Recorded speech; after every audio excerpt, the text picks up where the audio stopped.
Hey guys, welcome back to my channel. My name is Blake Kirsch. I'm a third-generation realtor here in the upstate of South Carolina.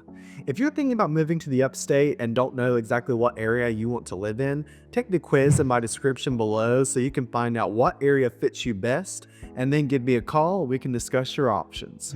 Today, for this video, I'm going to be asking ChatGPT, which if you haven't used ChatGPT is AI, what are the top 10 questions you should ask your realtor before moving to the upstate of South Carolina?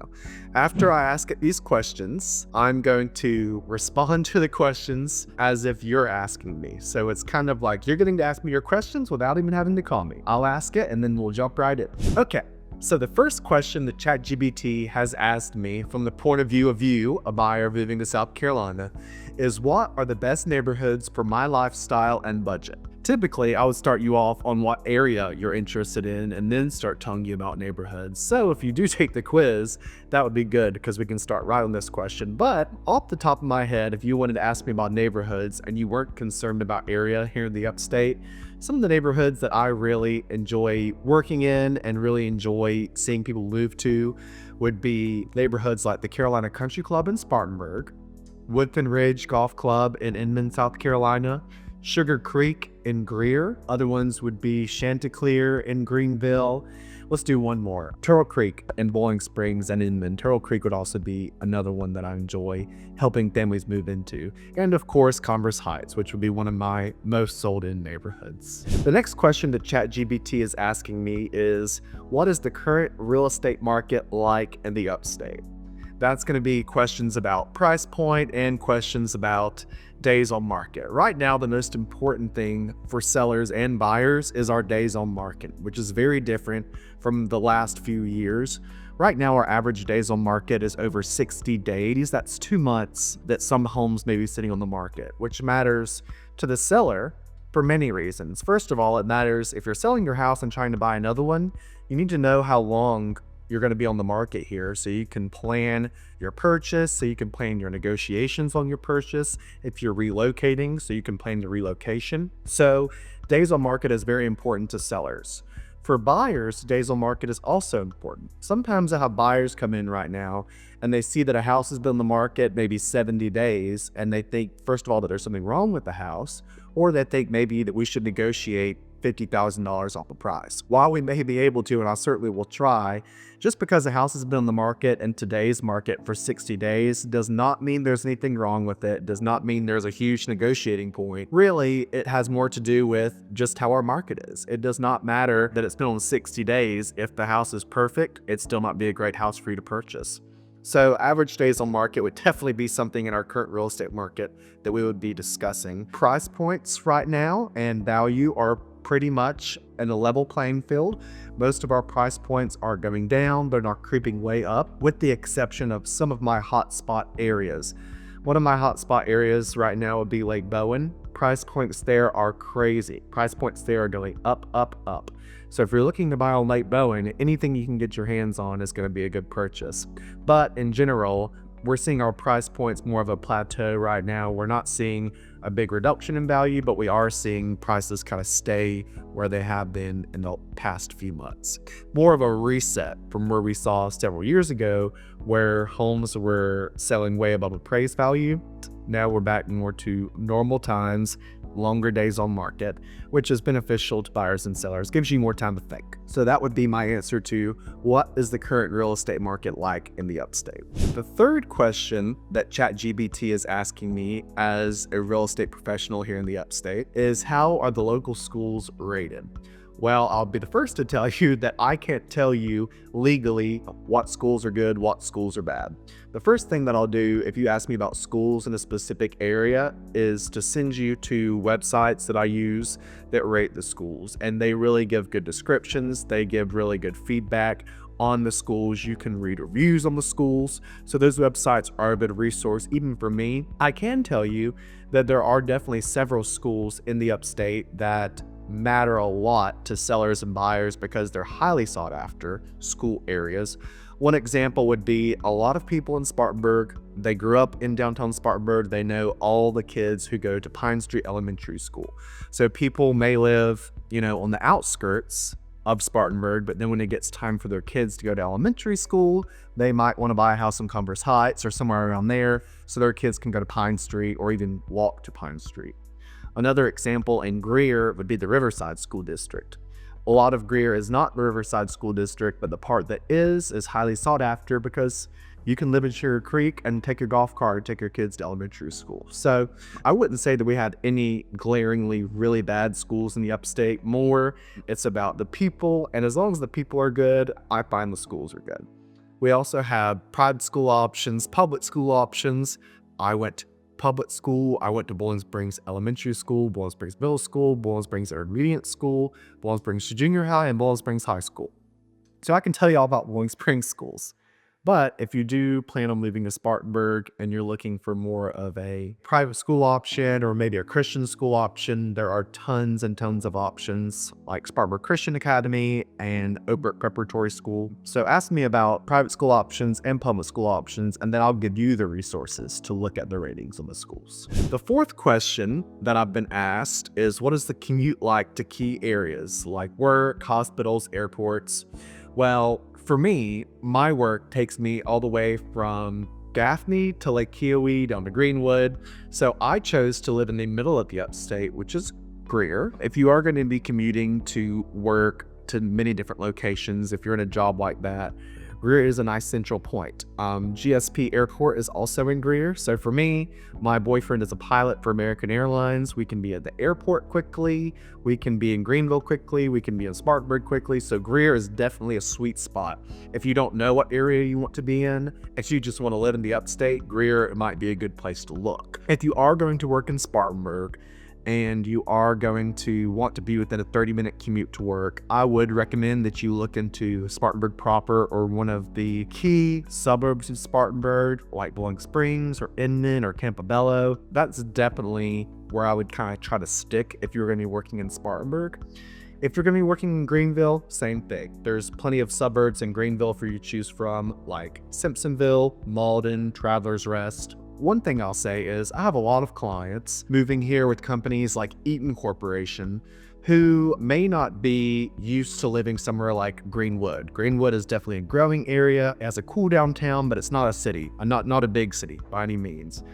So if you are moving here with a company like Eaton Corp that's based in Greenwood, you aren't necessarily forced to live in Greenwood or required to live right in that area. You can look in areas like Malden and Simpsonville. Now you'll have a drive to work, but you may find that that fits your family better if your kids are in sports or if your partner has a job somewhere in Greenville. There are middle ground. So definitely if you're wanting to know about commute, if that's important to you, then we'll take it situationally by house so I can help you find a house that's not 2 hours from your work, because the upstate is a large geographic area that I work. Gaffney kind of area all the way into Lake Keowee. That's a pretty long distance. I can help you find a sweet spot for your commute. The next question is a little bit of a loaded question nowadays. Are there any environmental or weather-related concerns I should know about? Well, yes, there are now. So for my entire career, I sound like I've been working for 50 years. I'm 26, but for my entire life, talking about real estate and with my family being in real estate, we've always said South Carolina, the upstate, is kind of a sweet spot. We don't have a plethora of tornadoes. We don't have hurricanes. We don't have a lot of earthquakes. We don't have any of those types of things generally. And up until last year, I can say, yeah, we don't have hurricanes. We're not Charleston. We don't experience that. Well, last year we got Hurricane Helene, which devastated the upstate and parts of western North Carolina. So I would say we are very much adverse to many of the environmental disasters that happened on the coast of South Carolina and in other places in our country. But we have experienced some weather. So I would say in general, if you're not safe here, you're probably not going to be safe in most places from the weather, but we are pretty risk adverse when it comes to major natural disasters. I'll say in parts of western North Carolina and parts of the upstate that get close to that, we have been experiencing more wildfires than are typical, which, is just coming with the new world that we live in. But I would say in general, we do not have a ton of environmental or weather disasters you have to worry about. Watch my video about the reasons not to move to the upstate of South Carolina if you are adverse to heat, that might be one of the things that keep you from enjoying summer in South Carolina. So if you are completely adverse to heat, you may need a vacation home in South Carolina and a house in Michigan. The next questions that you should ask your real estate professionals before you move to the upstate is, what are the property taxes and the typical utility costs in this area? Okay, let's start with property taxes. Property taxes, I have a full video with Sharon West, who is the Spartanburg County Auditor. It's a full interview, sit-down interview with her that answers all of your questions about taxes in South Carolina. So you can watch that. But I think the main thing you should know is in South Carolina, if it's your primary residence, we have a 4% tax affidavit that saves you about 2/3 of your taxes. So for example, if I owned my home and the tax bill is $9,000 a year, because it's my primary residence, I submit a form to the county, let them know that, and then instead of being taxed 6%, I'm taxed 4% on my primary residence. It goes through the millage, and then I end up with a tax bill close to $3,000. So if you want to know about property taxes, I do have a full, very in-depth video on that, but I would say this: if you're moving from New York or California or Michigan, and you come to South Carolina, you are definitely going to like our property taxes. So check them out, look at a few listings and see the property taxes, and you'll understand that our property taxes are a major reason that a lot of people retire here or move here. Utility costs are definitely going to vary from house to house, vary from person to person, vary from utility company to utility company. But if you're looking at a house and you want to know the average utility cost, you can always ask me, to ask the listing agent, to ask their client what their typical utility costs are. If you're really close on price point and you're kind of maxing out your budget on a house and you're worried about it and it's coming down to the utility costs, I don't know that I would base my purchase on what the seller says, because you're going to use the house differently. Your price point does not need to be dictated by how much the utilities are. I think at that point we can step back our price $100,000 or $50,000 and find you a house that's more affordable so that the utilities aren't as much of a worry. But I would say our utility costs aren't exorbitant. It's not something that makes or breaks it for a lot of people. In more rural areas, we even have a lot of well water, so you might not even have a water bill. I'll say one thing about utilities: never, ever, ever get solar panels on your house. Never, ever, ever let a solar panel company talk you into thinking that solar panels are a good idea to put on your roof. They make it a nightmare to sell your house. They devalue your home. They come with so many more issues than you could imagine. I'll do a video on solar panels, but for utility costs, if there's solar panels on the house, don't think of that as a good thing. Think of that as probably maybe a bad thing in the future, unless they're paid off. If the solar panels are paid off and they're attached to your garage or something like that, no big deal. But if you have a $60,000 lease on solar panels on your roof, that's going to make it very hard to find a buyer for your home when you go to sell it, or very hard for you to qualify if you're trying to buy that home. The next question number 7, is, are there any known issues with local builders or older homes in the region? Yes, there's always going to be issues with local builders. There's always going to be issues with older homes. I would say the first thing that pops into my mind with that question is Ryan Homes. Many of my clients are very adverse to Ryan Homes. If you look in the market and you see a lot of homes that are much cheaper price per square foot than the rest of them surrounding, there may be a reason why. And Ryan Homes is one of those. To me, I do not encourage my clients typically to consider their homes because of the quality of construction and because of how they treat their clients. I can getting more information on that in another video, but definitely I've seen them not do the best thing for the people who own their homes and not do the best thing for the people who are buying their homes.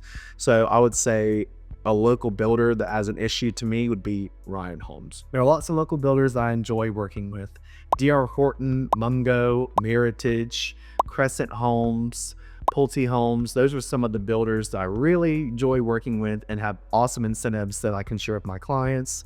I think that there are a lot more positive things about some of our local builders than negative things. And when I say local builders, those are the national builders that are building in our local area.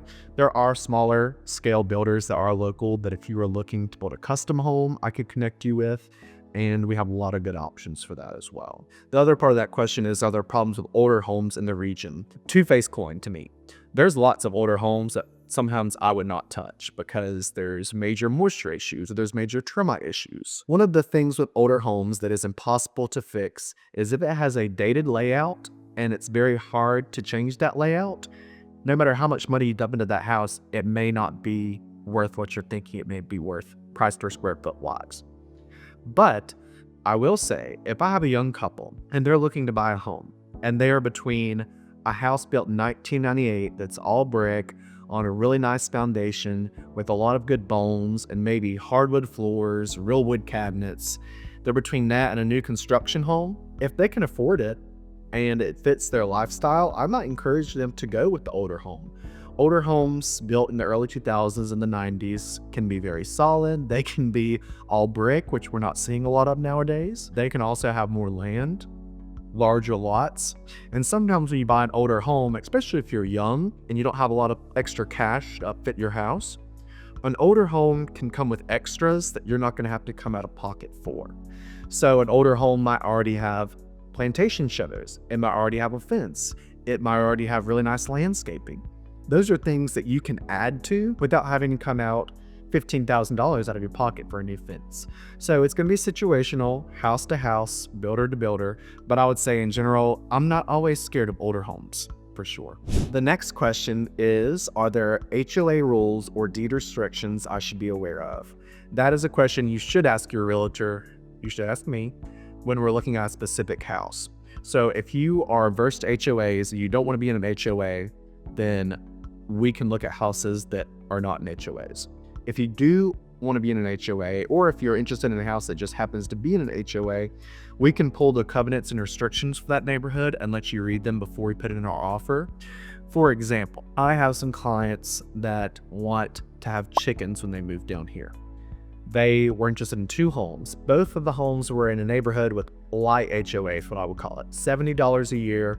Basically, that HOA just has covenants and restrictions for the neighborhood and keeps up maybe an entrance. One of the neighborhoods, we read the covenants and restrictions. They do not allow you to have chickens. Even though you have 5 acres and some people have horses, no chickens in that neighborhood. This house over here allows you to have chickens and the restrictions are much less. And that made the decision for them. They knew they wanted to have chickens. They liked both homes. They liked both neighborhoods. And they were like, oh, well, we're going to buy this house because we can have our chickens there. So the covenants and restrictions are definitely important to know up front. But of course, I can't really answer that question for you until we know what house, what neighborhood we're looking at. The next question that ChatGPT is asking me as a real estate professional here in the Upstate is, what local amenities and services are nearby? I can tell you that house to house if we're looking at a specific house, but I would say watch my YouTube. I have already dug into so many awesome things that we have in the Upstate, and overall, this is what I would say. No matter if you live in Greenville, Spartanburg, Greer, Greenwood, Anderson, Duncan, it doesn't matter where you live in the Upstate, you are accessible within an hour to so much to do. We have dozens of small towns like Landrum, Tryon, Clinton, Hendersonville, Greer, West Greenville, Spartanburg, Drayton, that you can go and knock around every Saturday in a different little town and enjoy yourself. People who enjoy slow Saturdays, brunch, going to antique shops, the South is obviously going to be your dream, especially our small towns. And a lot of our small towns are close together. So for example, if you want to spend a whole Saturday enjoying yourself, say that you bought a house in downtown Spartanburg, 30 minutes away, you can drive to Landrum, South Carolina, have dinner or lunch at the Hare and the Hound, walk around there, and then drive 10 minutes down the road to Tryon, walk around Tryon downtown, have a drink, have dinner. So there's a lot to do, lots of local amenities. And if you're looking at a specific area, while we're driving to the houses and when we're in the houses, I'll be telling you what's close by so you know what you're going to be able to enjoy. Also, one of our major local amenities would be our lakes. So if you're going to live in the eastern part of the Upstate, Lake Bowen and Lake Blaylock are going to be some of your amenities. Even if you don't live on the lake, you may be able to use those. So I can tell you the proximity to there. In the western Upstate, we have tons of lakes, Lake Greenwood, Lake Hartwell, Lake Kiowee. All those lakes definitely define a lot of that area and the value of the land and define people's lifestyle. Even if you don't live on the lake, a lot of the neighborhoods have lake access, or some of the people like to how to build their house and go put it in at one of the public inputs. So I'd say one of our major amenities across the upstate door to door is our lake systems. And I do have videos on Lake Bowen, and I have upcoming videos on Lake Kiowee, Lake Greenville, and Lake Hartwell. So you can kind of judge which lake would fit you best and what you want to enjoy. And the last question that ChatGPT is asking me as a real estate professional here in the upstate is, what's your experience with clients moving from out of state or relocating to the upstate?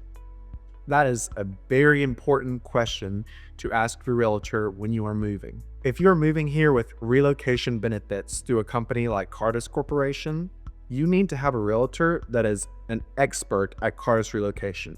We have kind of a double team when we work with people who have relocation benefits. We have an in-house relocation director named Jackie Vanderford that has done relocation for decades. And she works with our agents to make sure that that transition goes smoothly. On the other side, you have me. I work every single day with clients from major companies in the upstate relocating here from places like Michigan, California, New York. Sometimes you may not be able to even come to South Carolina to look at your house. So you need your realtor to be a real expert to look at your house for you, FaceTime you, do good inspections so you can buy a house sight unseen for your family. That's not an ideal situation, but we have to do that sometimes. There's also instances here where I have people who are having to sell a property in one state and buy a property here. That is a major process. You need a realtor who is an expert and can talk to your realtor back home and make all of that seamless for you, because we have to figure out how not only to find you a house here at that point, how your financing is going to work, when your house is going to close back home versus when you can purchase here. We have to do a million steps that are almost insurmountable if you did not have a local expert. And you need that local expert that's going to help you through that process. It's almost insurmountable to do by yourself. One thing that I like to do is also team up with a local lender and a local real estate attorney. The more people you have on your team that know what they're talking about, the better. If you're moving from California and you can use a local lender with your relocation benefits, that's always going to benefit you. Then you'll have a local realtor, a local lender, and a local real estate attorney who can answer questions for you that are topical to the house that you're buying. And they're going to know exactly what we're talking about every step of the process. So it definitely can simplify things for you when you find 3 people boots on the ground here. And that's usually led by me. When I first talk to you and talk to you about your relocation, I'll try to encourage you to meet with a couple local lenders over the phone, so that way you have a team set up here, set up for your success. When you ask me, what is your experience with clients moving from out of state or relocating to be upstate? My experience is that's my everyday job. Every single day, I'm working with clients moving from all over the world to South Carolina. Every situation is different. Every situation comes with its challenges, but you can save yourself a lot of heartache, a lot of time, and a lot of money by having a very experienced professional realtor that's in South Carolina, that's grown up here, whose family's in the business. That can save you dozens and dozens of hours of heartache by teaming up with somebody who's going to tell you everything you need to know before you even know you need to know it. Thank you so much for watching. Again, if you have not taken the quiz in the description below, I would encourage you to do that. It's kind of fun and it shows you what area of the upstate matches you best. If you're thinking of moving to the upstate of South Carolina, all of my contact information is below. Please shoot me a text message, give me a call, and we can have a discussion about your plans. Truly, I think this is one of the best places in the entire world to live, and I would love to sell you a home here. Thank you so much.